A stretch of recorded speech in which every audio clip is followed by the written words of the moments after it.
What up, everybody? What's up, Chuckles? Welcome to Get Your News On with Ron. Good morning, YouTube.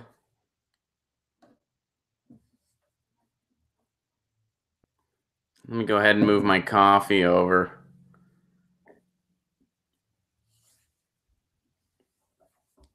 Short Circuit, what's up? Baking Brain, what's up? Bookworm, what's up? How is everybody doing? Miss T, how are you? You love me. Thank you very much. I appreciate that. Hipsterized Dolls. Queen of Hearts. So far, Live Me is at 12. What's up, Jesse? And YouTube is at 8. 13 to 9. Who's going to get to 31st? You know what? I'm switching it up now. Used to be that the Live Me audience was way bigger. Now it's getting neck and neck. So I'll just, whichever one hits 31st, that's when we kick off the song. Might be YouTube, might be Live Me. We don't know. But good morning, everybody. I want my bunny Jesus for Easter. He hid your eggs for his sins. Right on. Let's call back to one of the stories we did yesterday. Good morning, Robin. And of course, everybody over on YouTube, good morning as well. I can't see your screen names as they log in. My co-host Lucy wants out. We are getting just about there, guys. Let me move my coffee over. And I hope everyone's been doing well. Pardon my reach.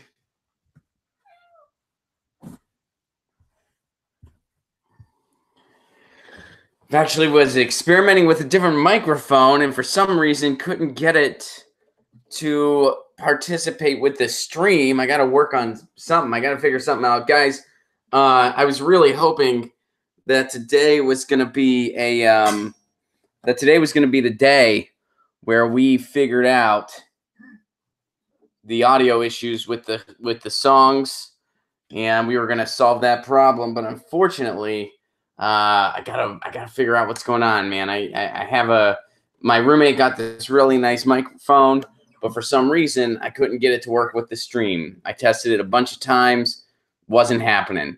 So I don't know what the deal is, but I gotta figure that out. I was hoping today was gonna be a new chapter, but not quite. So we're working on it. This is progress is incremental here. You know, here at Get Your News On with Ron, you know, we make progress as quickly as we can, but it's not as quick as I'd like. We're like the corporate Democrats of progress in the stream.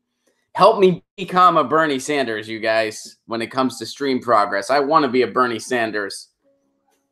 So join the Patreon today. And guys, we are up to 35 on the Live Me, 29 on the YouTube. You guys are neck and neck. So that means it's time to start the song. And unfortunately, we're still clipping out on the YouTube. I got to figure that out. But get your news on with Ron. Just want to know what's going on. We're getting our news on today. Get your news on with Ron. Just want to know what's going on. We're getting our news on today. You can tweet me an article at Placone. Go through it together and make it our own. Get your news on with Ron. I want to know what's going on. Get our news on today.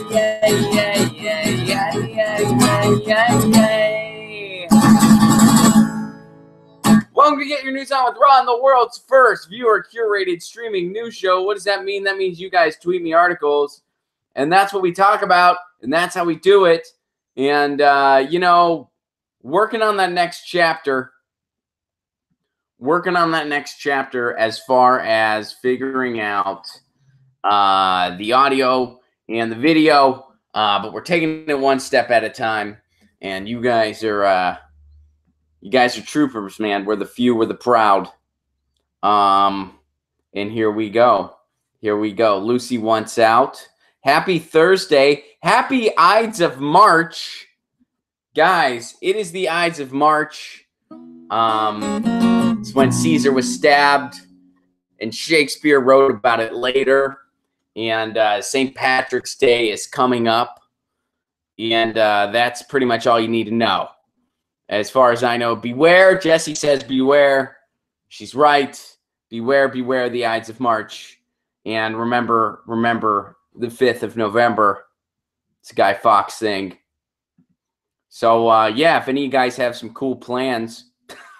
I don't know if any of you guys have any plans for the Ides of March. It's not really a going out thing, is it? The Ides of March. That's not really a thing where it's like, dude, I'm going to party hard. It's the Ides of March.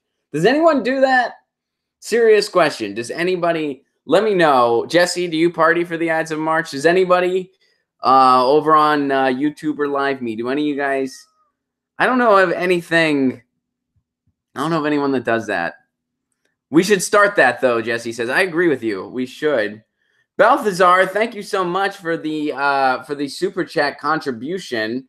Fun fact, the savior of Christianity, if he existed, was a short, curly-haired Arabic Jew named Josh. Jesus comes from the Latin word Jesu, from the Hebrew Yeshua, which translates to Josh. Love Get Your News On with Ron. Derek asks, is the new mic from Radio Shack? No, the new mic was really, really good. But unfortunately, for some reason, I couldn't get it to go with the stream. I'm sure there was something I wasn't doing right. But I'm going to figure that out. But it's a really, really good mic. I even recorded some music with the mic. All right, let me let Lucy out. She's whining. She knows that if she goes to the kitchen, there's a good chance she'll get a treat. So she wants out of here. She's like, look, I know you're not going to give me a treat. You're just going to talk into that camera thing that I don't understand.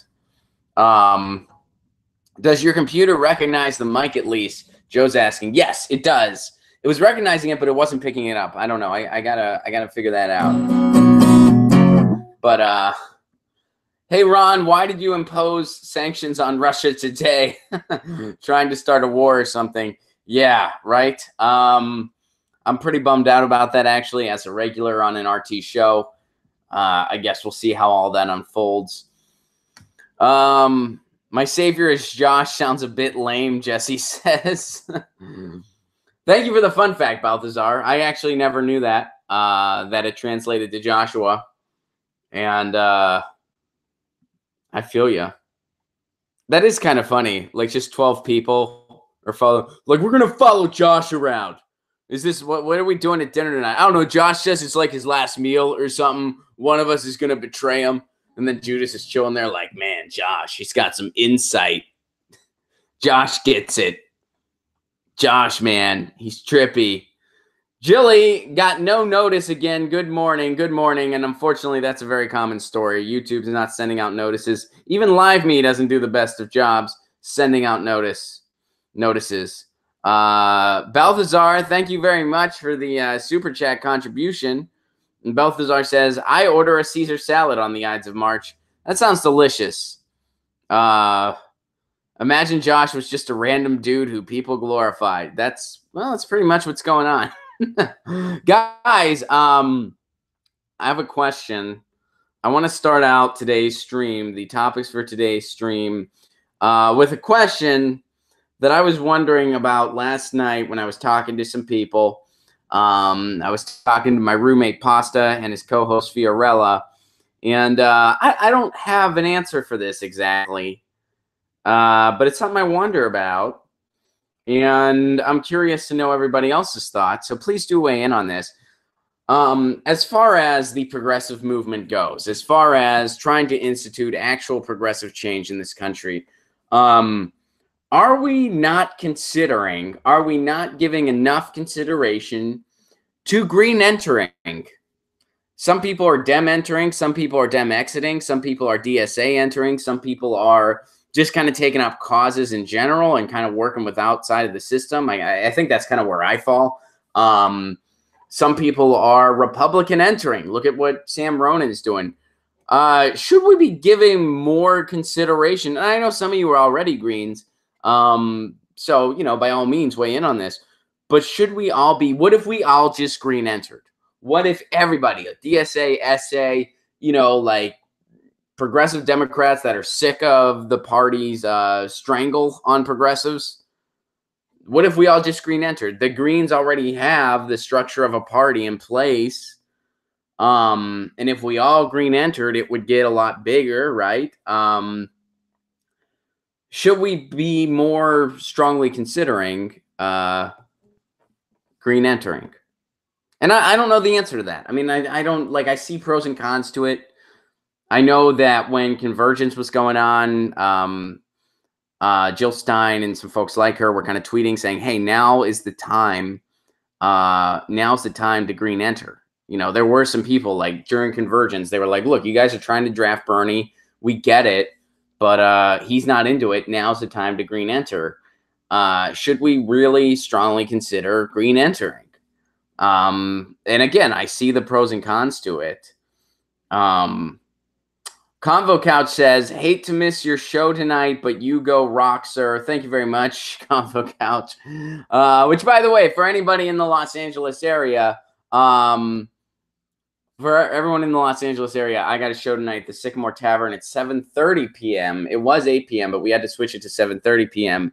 And that show is going to that show's at the Sycamore Tavern. It's a political comedy show. Graham Elwood is going to be there. I'm going to be there. And some of my favorite political comics in town are going to be there. Derek Lemos is doing a set. Raja Michael's doing a set. Lenny Shelton's doing a set. And that's it. It's just a powerhouse. It's just the five of us.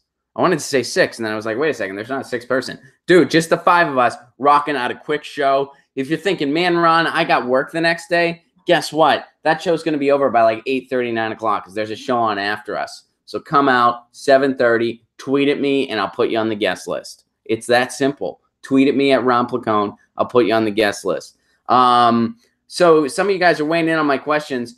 Kimu says, it's easier to mold the Green Party into what we want it to be than to change the Democratic Party. If we all won't, Joe points out we all won't, but if we all could unite and do it, then it might work. Forever Voting Third Party says, in 1880s, without tech, organizations started a third party, question mark. And Forever Voting Third Party also says, we are green 2018 for 2020 vision. Yeah, I mean, I don't know. Because people have kind of approached me about it, and they're like, Ron, why aren't you talking more about green entering? Why aren't you more strongly considering green entering? And you know what, guys? St. Patty's Day is coming up, so green is on my mind. I'm wearing a green shirt, sort of. This is sort of green, right? I mean, I'm also colorblind, by the way. That's something I made peace with. I know I'm colorblind, so this might not be green. I don't know. I don't know what color is my shirt. Please help. I honestly wonder if the slander against the Green Party would make it difficult. I wonder that too, Jesse. I wonder that too. And Sake points out that it would be so bad it'd be hard to join. How to attract indie Bernie voters to Green Enter? I don't know. Forever Voting Third Party. I mean, honestly, I don't know the answer to that. I feel like a party is just the structure that we need. I mean, we could all enter any party and work out the details later. And a lot of the stuff that the Green Party is for, I'm for.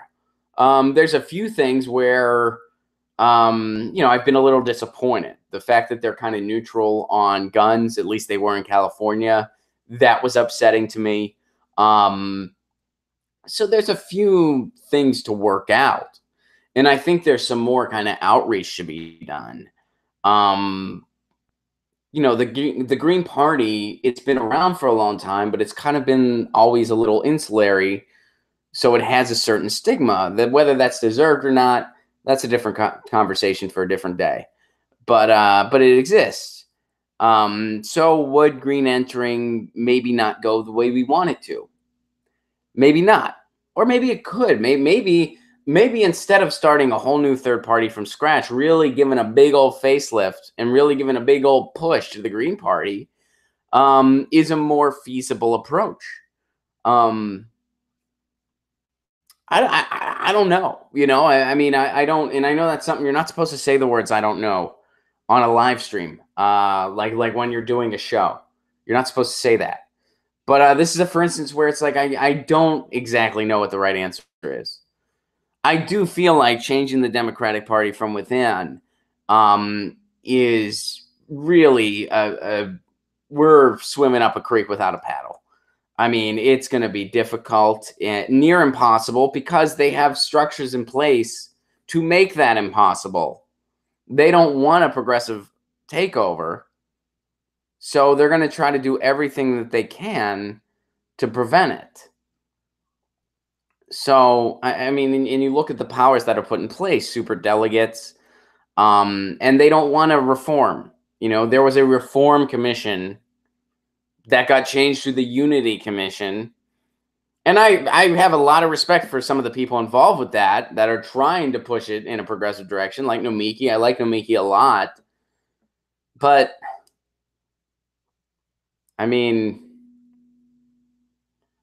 Mr. Heuristic pointed out, I voted for the Green Party in California, just trying to get them qualified for federal election campaign financing here we could. I did the same thing. I voted for Jill Stein. And that was the main reason I did it. I wanted to see them get federal funding. For me, that was a way better use of my vote. Try to help the Green Party get federal funding instead of casting a vote for somebody I really don't want to vote for. That I really, really don't want to vote for. The DNC is going to put another corporate Dem up as a candidate. Their stranglehold on mainstream media will prevent a third-party victory. I predict another Republican win in 2020, sadly. The Limetown Jack says that. Ian says, ballot access across the country is extremely hard. I know, absolutely. So might it be easier if we go with a party that already at least has some of that structure in place? And I know there's places where the Green Party's not on the ballot. I know that. We all know that. But they at least have made a bigger dent than starting on the ground floor. So Hillary stole Jill's votes, hence the 3 million. I don't know about that. I mean, I wish that was true, but I don't know about that. I think Hillary stole the nomination from Bernie, but I think a lot of people, their arm was twisted into submission at that point. And I think the Green Party still has some work to do when it comes to messaging. And I voted for Jill Stein. You know, I voted for Jill Stein, but I wish, and again, maybe this was of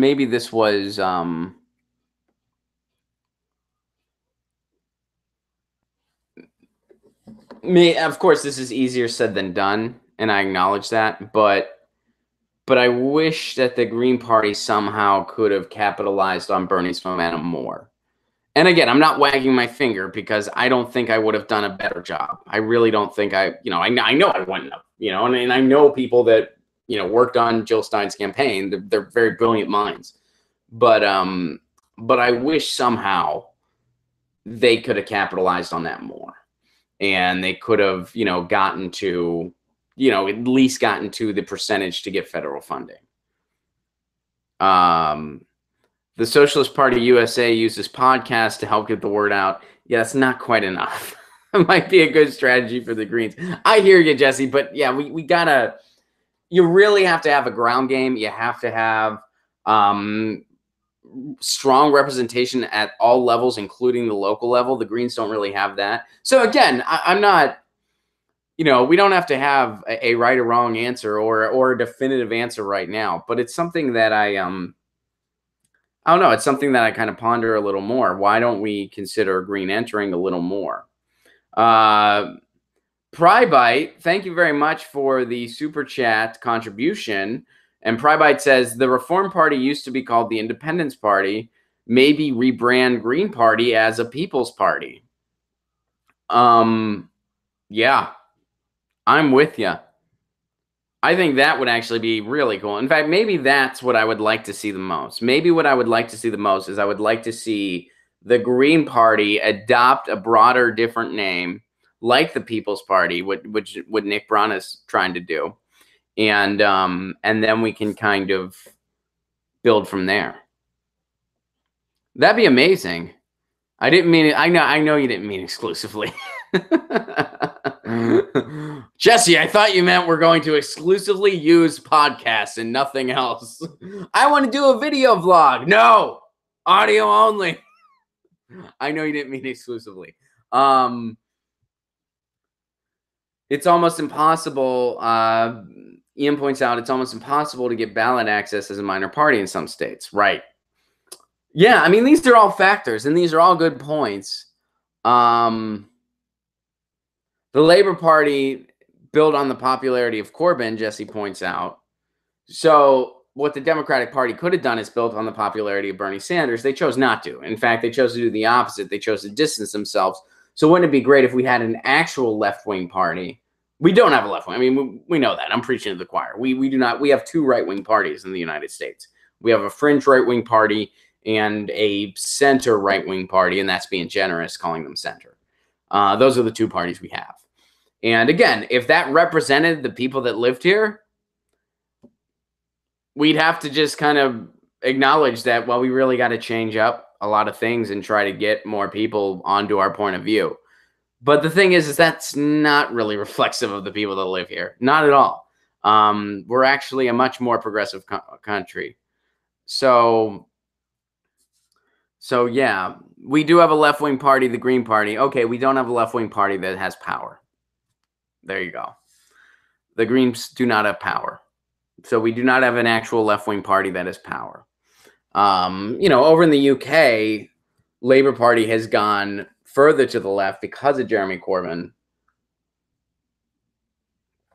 And even their Conservative Party. I mean, it's so... There was a debate between Theresa May and Jeremy Corbyn on the floor that we covered on the Jimmy Dore show. And it was just amazing to watch because they were debating how much more break and workload nurses and doctors should have. You know what they weren't debating? Whether or not the government should be funding this. Like even the conservative, the fact that the NHS needed to be funded and needed to be funded well, that was not up for a negotiation. The only thing they were negotiating was how much. But a lot was agreed upon.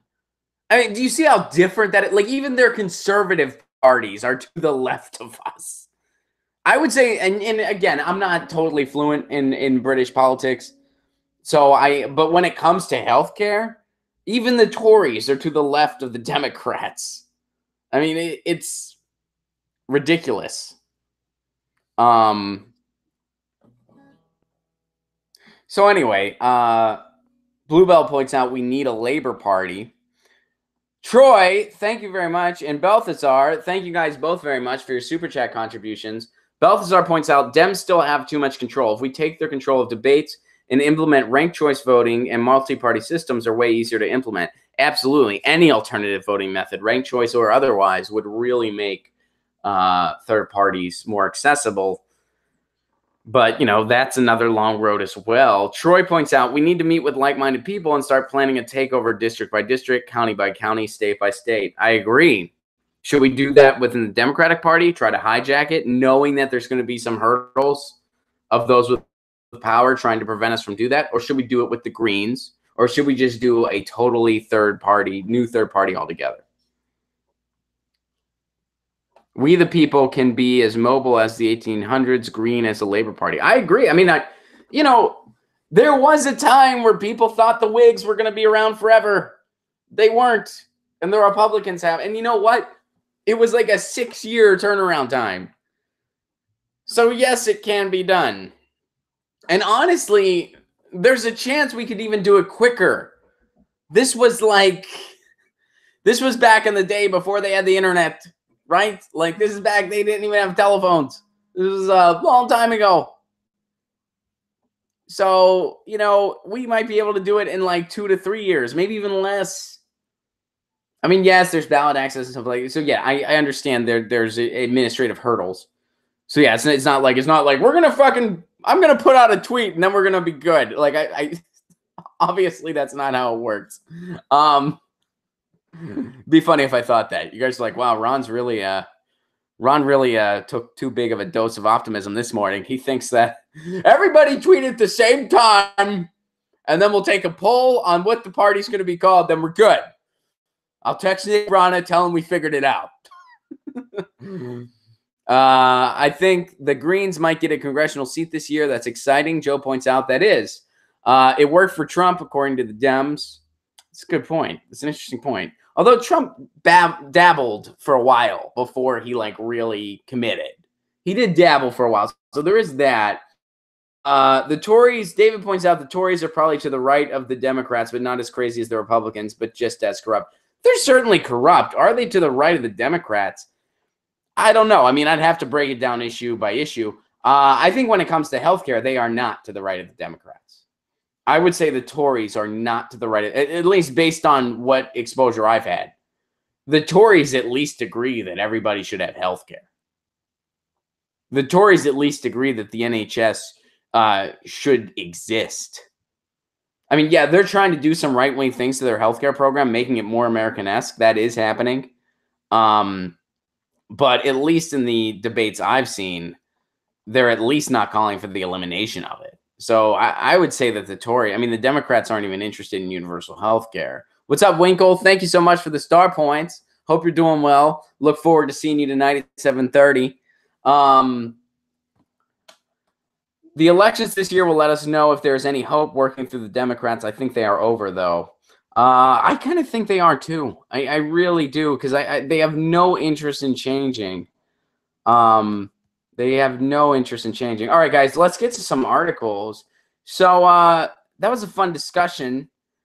And what do you guys think? Should we kind of do that more in the future? Should we kind of open up the streams with like a big question and kind of flesh it out a little bit? Like our question today, of course, was, should we give more consideration to green entering? Are we not giving enough thought to green entering? Tomorrow's question should be, is this shirt green? Ron's colorblind. That might be tomorrow's question. They don't all have to be heavy. Favorite pizza topping. We could, but it'll probably be heavier than that. But should we kind of start out the streams with a deeper question, and we can all kind of weigh in on it, bat it around? What do you guys think? Let me know. Forever voting third party, it's a yes vote. So we got one yes vote for that. Keep your votes coming in, and then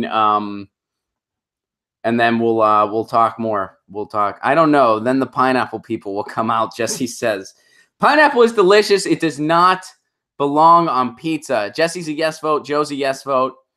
Is a hot dog a sandwich? That could be another question we ponder. It is not. It is not. My shirt is green on my shirt. So someone thinks my shirt's green. For everyone with third party, you think. Adrian says yes. More discussions. I like it. It's fun. Marcus is another yes vote. Troy is another yes vote. Man, we're getting a lot of yes votes. Someone's got to be a no vote. They got to be like, no, because Ron's questions might suck. George is a yes vote. All right, we'll do more of this. I think it's pretty unanimous. All right, so let's get to some news articles. And it gives me more time to like fumble around the timeline and screw it up. I was thinking, someone pointed out, they were like, yeah, there's all those kind of moments of silence during your stream. And it's like, yeah, I'm scrolling through the timeline trying to make sure I don't skip. And I know it's not on purpose. You guys know, like I don't skip people on purpose. It's just sometimes I get like, or sometimes you guys send the same thing, in which case I'll skip one of the things. But yeah, like anyway, you guys get it. Ron's short blue with green tint or green with blue tint. Is my shirt blue with green tint or green with blue? I don't know. It looks green to me, but I'm totally, yeah. I asked my professor if a hot dog was a sandwich, and the professor said, I don't even know if a hot dog is food. That's a good professor. You got yourself a good professor there, because that's the freaking truth. Pineapple, pepperoni, and black olives, Derek says. Yeah, I'm with you on two of those. Pepperoni and black olives, freaking amazing. Two of my favorite toppings right there. Pineapple, why? Why would you need a pineapple to like ruin that? And pineapple is great. It's just not, all right, roasted pineapple when it's done really well is great. But most of the time, cooked pineapple, not so great. When you just get it from a pizza place, typically not so great. Plus, it doesn't belong on pizza. When else are you eating fruit and you're like, you know what, this needs some dairy? Not often. Not often. There's a reason for that. Although, technically, tomato is a fruit. And I know we put tomatoes on, but that's the taste blends well. Different situation. But I know tomato is a fruit. One of you guys was going to get me on that one. And it was be like, boom, Ron, tomato's a fruit. Your analogy's not good. But I don't know. It's different tasting fruit. All right. So let's get to a news article here. The show's already halfway over. These questions are good. If we do more of these questions, it'll be fun, but we will get to less stuff that you guys send inevitably. Although, hopefully, we're going to be expanding to an hour and a half soon. We're working on it. We're working on it. We're also working on the mic thing. Working on it all. Working on it. All right. You guys have sent some articles, and I completely lost my place. Worse things have happened. Probably even just this morning. But let me try to get to where we need to be. All right, this is from Edwin. All right, so this is from the News Observer. So Trump is saying it looks like Russia poisoned ex-spy. Moscow, the latest on the poisoning of a Russian ex-spy in England. Donald Trump says it looks like Russia was responsible. Yeah, he said that. Speaking to reporters after his administration announced new sanctions on Russian entities for meddling in the 2016 election, Trump said the United States is taking the nerve agent attack very seriously. Trump spoke to British Prime Minister Theresa May on Tuesday, and he says their two governments are in deep discussions. He added it's something that should never happen. Leaders of the U.S., France, Germany, and Britain issued a rare joint statement Thursday condemning Russia for the first offensive use of nerve agent in Europe since the Second World War. Russia's ambassador to the UK says the Russian embassy in London is receiving threats against its diplomats. Ambassador Alexander Yakovenko told Russia's new channel the embassy is receiving a mass of messages. There are some people vowing to take reprisals on diplomats. There are a lot of mentally unbalanced people and people with a criminal past. You can expect anything. Let's see here.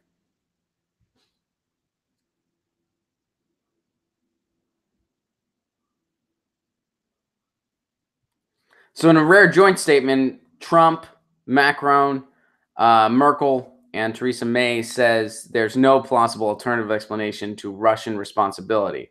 They say Russia's failure to respond to Britain's legitimate request for an explanation further underlines its responsibility.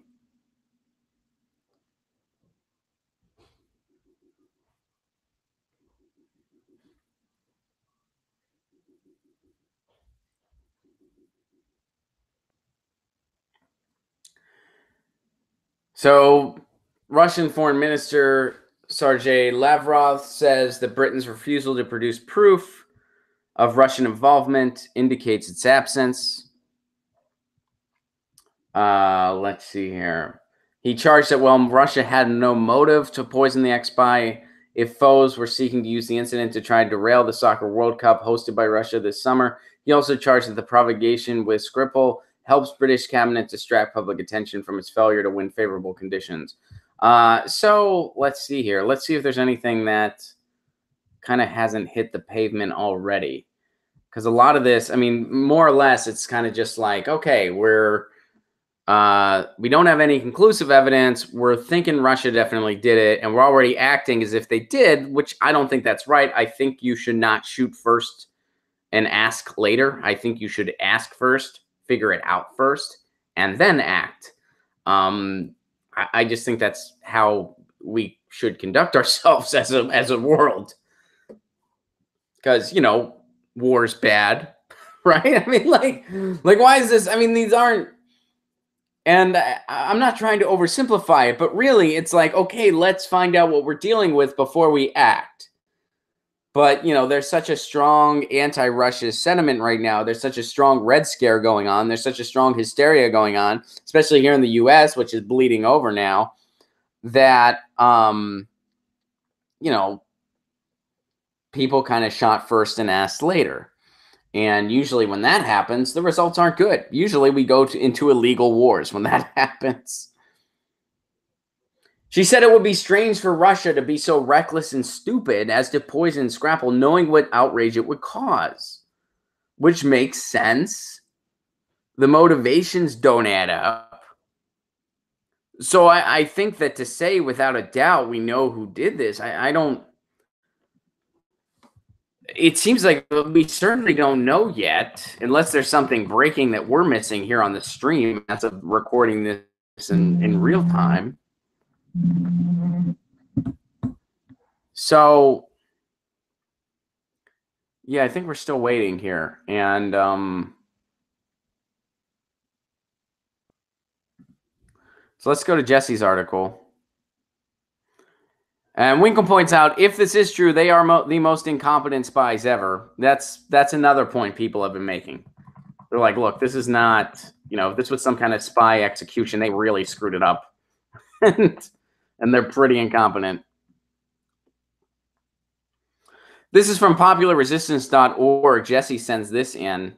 Maine campaign against war and corporate rule nears climax. So that means that Maine had a campaign against war and corporate rule, and it's about to orgasm, you guys. How cool is that? How cool is that? Joe makes a good point. He says evidence doesn't matter when it comes to Russia, and unfortunately, that is the society we're living in right now, and that's not cool or okay. Good point, Joe. Maine legislators have a hot potato in their hands, but they don't seem to be feeling any pain. That's because they're near orgasm from that campaign. It's near the climax. All right. Sorry. On March 6th, their taxation committee, controlled by the Democratic Party, voted 8-2 to send LD 781 to the floor with an ought-to-pass recommendation. The bill calls for Maine to provide Bath Iron Works with a $60 million tax credit extending over 20 years. The proposed legislation will renew a previous 20-year, $60 million tax exemption that ended in 2017. BIW is owned by General Dynamics, the nation's fourth largest defense contractor. Destroyers manufactured in Bath are crucial to the U.S. military buildup directed at China. Maine's Veterans for Peace, local peace groups, and individuals have long protested the mission. Bruce Gagnon, a veteran peace activist and founder of the Global Network Against Weapons and Nuclear Power in Space, has provided leadership. Over the course of years, activists have held visuals. All right, so where is the climax here?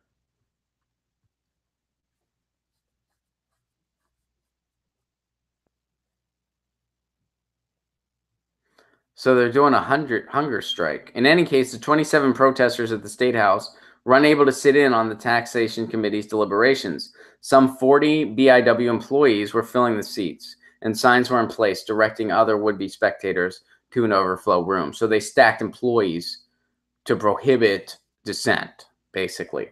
Gagnon suggests that this whole charade was well planned in advance between the committees.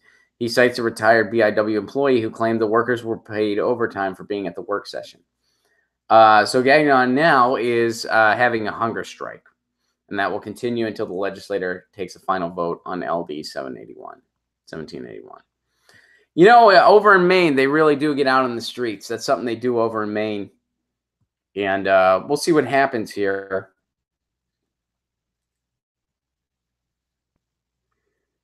I have a feeling that this is going to pass. But at least there are people protesting against it. But the fact that it has bipartisan support too. That's what bipartisan's code for. Bipartisan's code for. We're going to screw the people over on this one. Let's package it the right way. Let's package it the right way.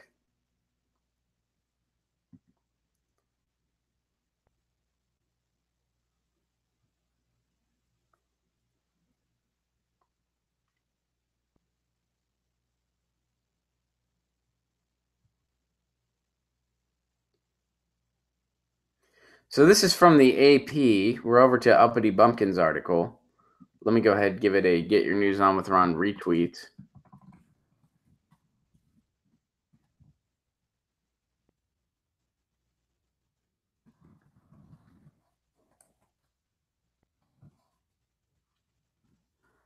"95% of what we talk about is emotional. We need academics leading." What do you think academics talk about? Like, honestly, what do you think Russian conspiracies come in nesting form. Hey, Kimmy. I mean, well, it depends on the academics you're talking about. If you're talking about scientists, yeah. If you're talking about like people in the humanities, what do you think they talk about? Like what do you think?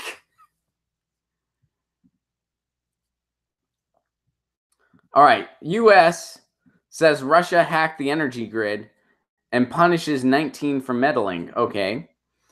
Pushing back harder on Russia, the Trump administration accused Moscow on Thursday of a concerted hacking operation targeting the U.S. energy grid, aviation systems, and other infrastructure, and also imposed sanctions on Russians for alleged interference in the 2016 election. It was the strongest action to date against Russia by the administration, which has long been accused of being too soft on the Kremlin, and the first punishments for election meddling. The sanctions list included the 13 Russians indicted last month by Mueller, the 13 Twitter trolls that barely had a grasp on the English language and made memes of Bernie Sanders with rainbow abs. We all know how that influenced voters. Yeah, rainbow abs and Jesus arm wrestling Satan. That's enough to bring down a $1 billion campaign. Certainly. Absolutely. Okay. So the official said the Russian hackers chose their targets, obtained access. There's a Medium article that you can find where they collected the memes that were allegedly from these Russian bots. A lot of them are in barely decipherable English. Some of them have as many as 9 retweets and 3 likes on them. Jill Stein said it best. This doesn't pass the laugh test. And it doesn't. A year and a half, they've given us 13 Twitter trolls. A year and a half. A year and a freaking half.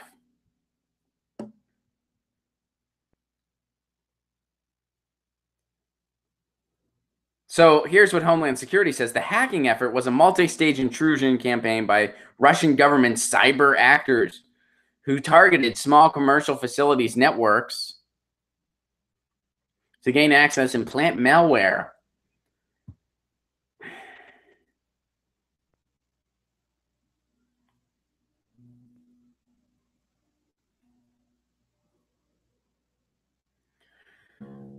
And then they point out Thursday, Donald Trump joined Britain, France, and Germany in a joint statement blaming Moscow. No word whether or not he shook anyone's hand. Deputy Foreign Minister Sergei Ryabkov said Moscow was greeting the sanctions calmly, but he warned that Russia had already started to prepare a response. He suggested the Trump administration had timed the sanctions to come ahead of this weekend's presidential election in Russia, in which Vladimir Putin is expected to win an overwhelming victory. It is tied to U.S. internal disorder. The list of Russians now under U.S. sanctions includes the 13 indicted last month. Sanctions are the first use of the new powers that Congress passed last year to punish Moscow. These targeted sanctions are part of a broader effort to address the ongoing nefarious attacks emanating from Russia. Altogether, 19 Russians were cited. Also, sanctions were 5 Russian companies, including the Internet Research Agency. The U.S. Treasury Department announced the sanctions amid withering criticism accusing Trump and his administration of failing to use its congressionally mandated authority to punish Russia.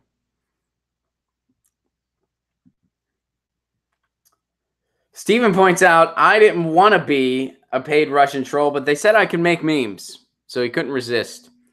I didn't want to be a paid, Jilly points out trolls were on both sides. Jennifer says, we are all Russian bots and we don't know it. We can't think for ourselves. Jesse says, wait, wasn't this disproven a year ago? The energy grid thing was over in Vermont. I think this is referring to something else.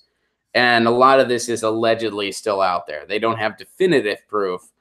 But, you know, those theories are still going around. David Lazaria said the Russian hackers were most likely to be independent of any government trying to inject Bitcoin mining software. They did this to Tesla. So,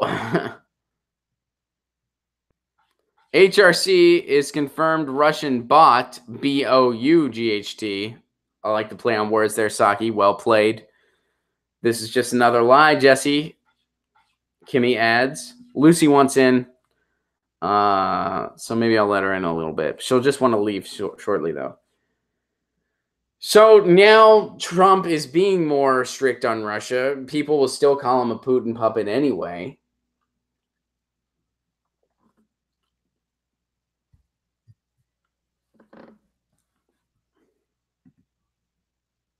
So they're imposing sanctions on 19 random people and a troll farm. That's what they're doing. They're imposing sanctions on 19 random people and a troll farm. And the 13 people that produce memes in barely comprehensible English that had cartoons are now being indicted by an investigation that has cost countless amounts of money, us taxpayers footing the bill, and has produced 13 Twitter trolls that have produced memes that are laughable. One of them was allegedly for the Green Party. It was a Facebook ad amidst billions of Facebook ads, and apparently this is what swung the election. That's what they're selling us. Does this sound good to everybody?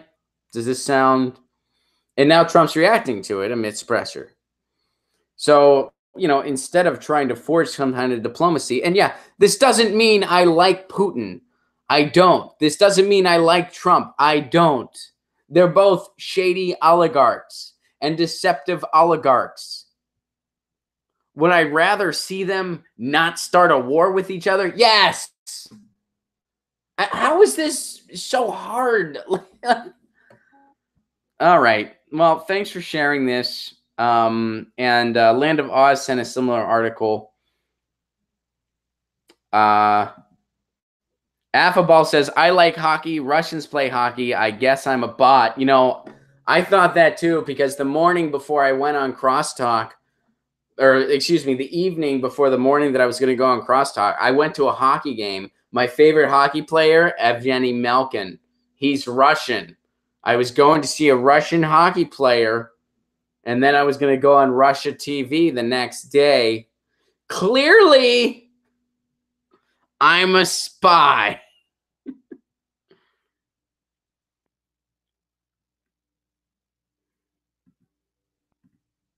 Here's something else Land of Oz sent in.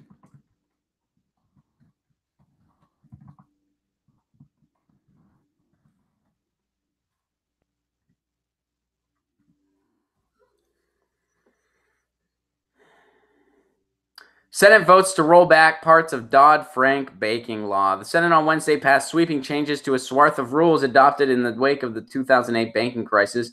The measure, crafted by Idaho Senator Mike Crapo, that's a tragic last name. All right, so Republican Crapo, he's the top Republican on the Senate Banking Committee, passed a little bit of Crapo. He put forth this bill. It passed 67-31. It was called the Crapo bill because, our government loves irony when they're screwing you over. They got a chuckle out of it. They're like, this sure is Crapo. Marking a rare occurrence of old-fashioned legislating on a bipartisan bill that nevertheless sharply divided Democrats, meaning some Democrats were completely sold out and bought. Others were trying to be more subtle about it and voting against it while not actually doing all they could to stop it. A White House press secretary said in a statement that President Donald Trump supports the Crapo bill because it's pretty crapo. Let's see.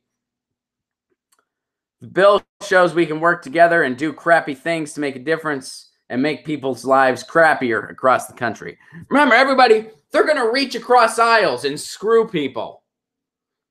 We're supposed to worship bipartisanship, which means Democrats and Republicans work together to screw you over. Buried down in the details of the bill are more landmines for American families. The several changes to the bills would release more than 24 regional banks from stricter oversight by the Fed and make it easier for Wall Street banks to fight off existing regulations. Yeah, they lifted the caps. Many of the measure's Democratic co-sponsors hail from rural states run by Trump. Ahead of Wednesday's vote, Senator Mark Warner, a Virginia Democrat, who is always on the wrong side of everything, defended his support for the bill, arguing he would never back remedies that would put the financial system at risk. They're making record profits. They're not at risk. They're making money, hand over fist. It's just going to the upper 1%. It also stopped banks that originate 500 or fewer mortgages each year from having to collect racial data on their loans.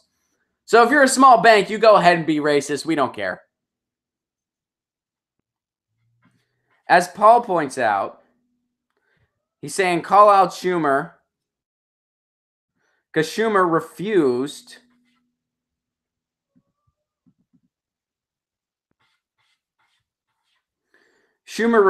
to require the 60-vote passage, and then he voted against it. So as the minority leader, Paul's the person submitting this comment.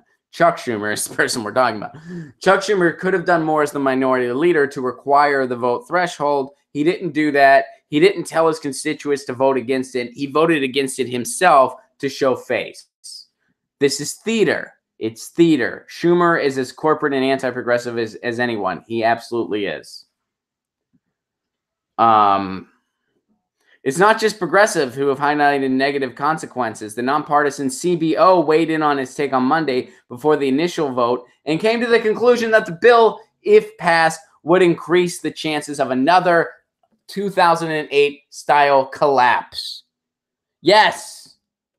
And they don't even care about the CBO. No one even takes the CBO into account. It's pointless for the CBO to even weigh in on stuff anymore because nobody listens to them. They were like, yeah, the AHCA, terrible. We don't care. We're going to push for it. Kimmy points out that Lucy's knocking, and she says, anytime you talk about backstabbing Dems, Lucy gets antsy. That's true.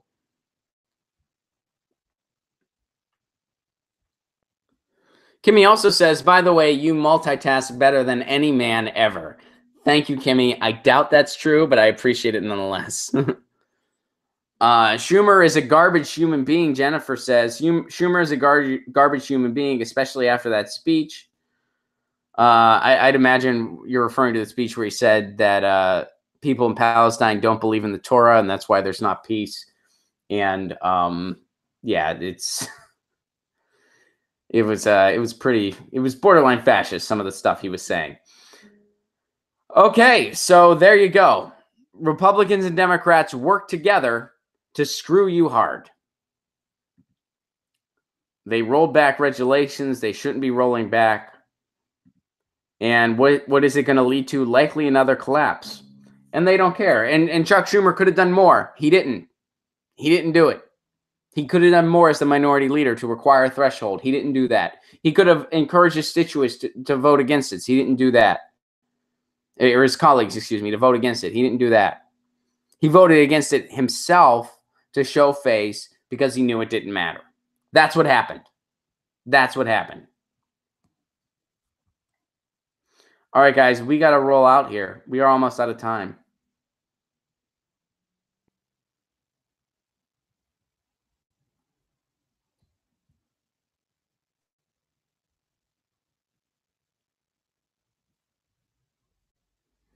John McCain. Let's see here.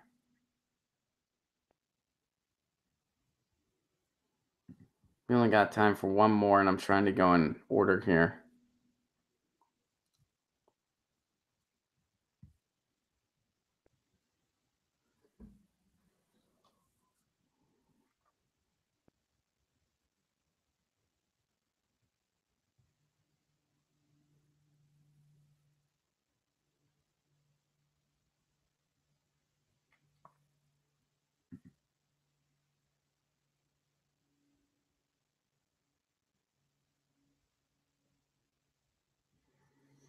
Is this real? So somebody sent this to me.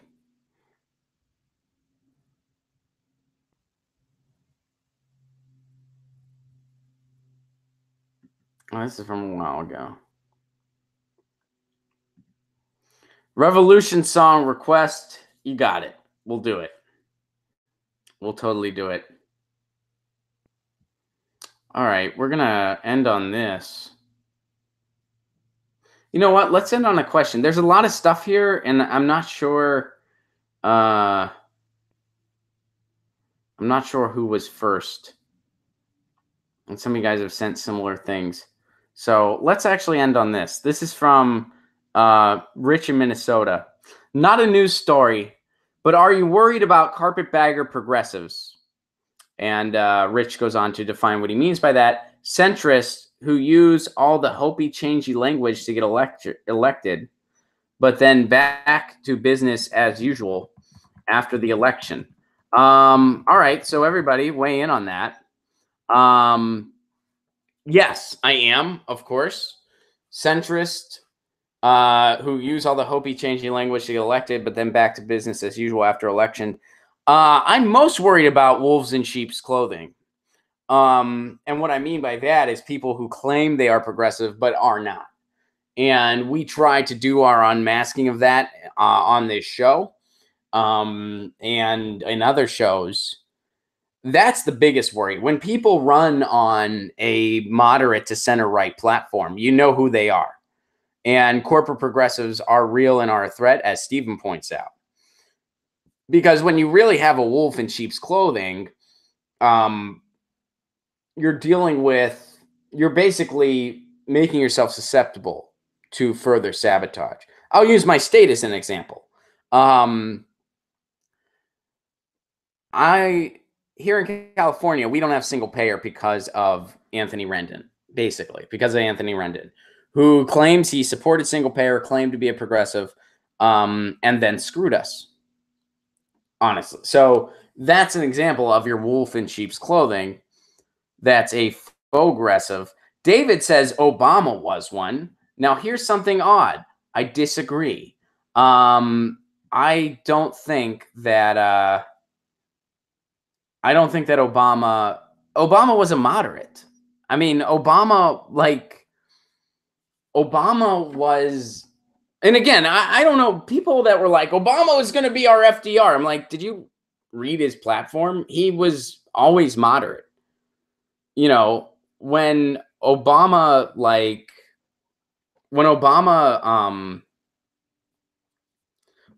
got in office, that was what was going on. He was a moderate. So I'm not saying that Obama, like I'm not completely disappointed with Obama. I would say that Obama, was basically a moderate. He campaigned on a more progressive platform than he delivered on, yes. But he was never, he wasn't Dennis Kucinich. That's why I supported Kucinich in the primary. Kucinich supported single payer. Obama didn't. Obama didn't want to give us single payer, so he gave us a right-wing healthcare plan. And yes, it was even worse than what he initially proposed. But, so there you go. There's that. And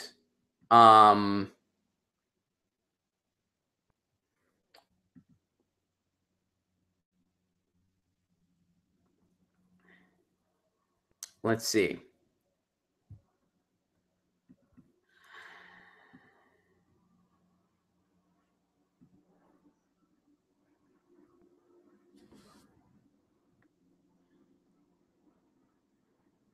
Progressives knew Obama. Charm is the wolf's tail. Didn't Bernie endorse Lamb? I don't know. I don't know if Bernie did or not. I wouldn't be surprised if he did. But again, there's a guy where, he's not pretending to be progressive. So, I'm not saying like that I'd prefer right-wing Democrats because at least they're not going to lie to us. I'm not saying that. I'm just saying like we need to put things in the proper place. Lying progressives and actual corporatists that don't try to wear the mask, those are two different things. Both are dangerous and in different ways. The corporatists that don't even disguise it, they're dangerous because if they win, they give the Democrats the excuse to be like, oh, well, this is what we need to do. We need to go to the right. And then when we vote with Trump, it's not, it's no big deal because we already ran to the right. You know that we're centrist. That's why you voted for us. We're more centrist, business-friendly Democrats. So that's why that's dangerous. Now, people that claim to be progressive and then do the opposite once elected, that's dangerous because those are the people stabbing you in the back. That's, you know, both are dangerous, just in different ways. Both are not good for progressive, just in different ways. And that's what we're dealing with. So anyway, that's my thought on it. So the answer is yes.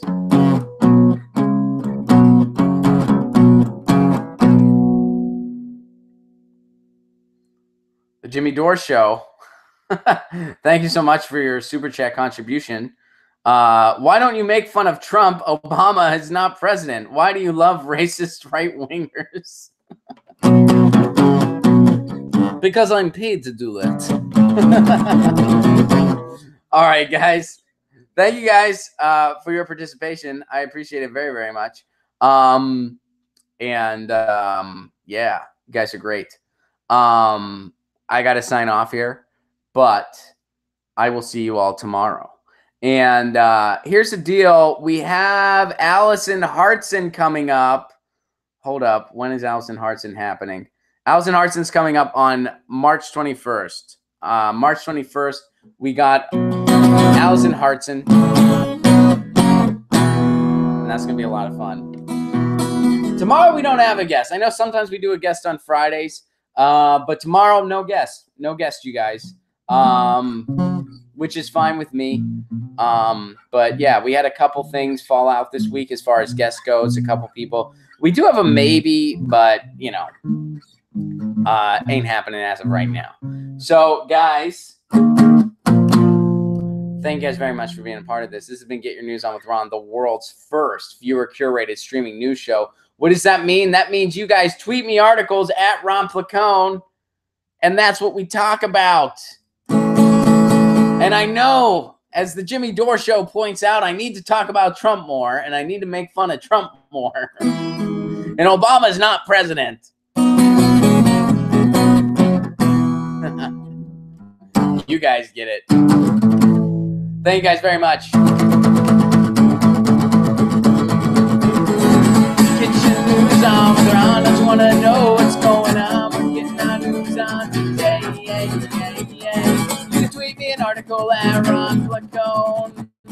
We'll go through it together and make it our own. Get your news on with Ron. I just want to know what's going on. Getting our news on today.